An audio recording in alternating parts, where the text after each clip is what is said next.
నిన్న ఎంత హ్యాపీగా ఎంత సాటిస్ఫాక్షన్తో అయితే బయటకు వచ్చానో ఈరోజు ఈరోజు అయితే తల పట్టుకుంటున్నాను లిటరల్లీ. అర్థం కావట్లేదు రవితేజ గారికి ఏమైంది, రవితేజ గారు అసలు ఏం స్క్రిప్ట్లు సెలెక్ట్ చేసుకుంటున్నారు, ఏం సినిమాలు తీస్తున్నారు అని అయితే నాకైతే అర్థం కావట్లేదు. ఈవెన్ కిషోర్ తిరుమల గారు కూడా నాకు నమ్మకం ఉండే, యాక్చువల్లీ మంచి సినిమాలు తీసారు ఆయన ఇంతకుముందు కూడా.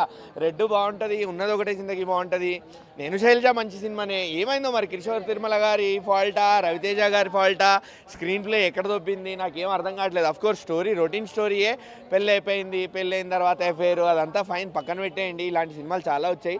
బట్ ఏదైనా స్క్రీన్ ప్లేలో ఉంటుంది, మనం ఎలా చూపిస్తున్నాము ఏం చూపిస్తున్నాము అని చెప్పి. బట్ కిషోర్ తిరుమల గారు టోటలీ ఫెయిల్డ్ ఈ సినిమాతో మాత్రం. రవితేజ గారు ఎంత యాక్టింగ్ చేసి ఆయన ఎంత పర్ఫామ్ చేసినా కూడా, వన్ మ్యాన్ ఆర్మీ లాగా సినిమాని ముందుకు తీసుకెళ్దామని చూసినా కూడా సినిమా ఎక్కడికి వెళ్ళలేదు.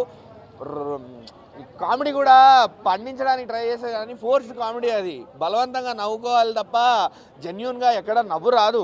ఇంకా సినిమా నాకు తెలిసి 8 o'clock స్టార్ట్ అయింది, ఇప్పుడు ఇంకా 10:35 అవుతుంది. నాకు 3.5 గంటల సినిమానా అనిపించింది. నాకు 2 hours 15 minutes 2 hours 20 minutes movie కూడా నాకు చాలా లెంగ్తీగా అనిపించింది.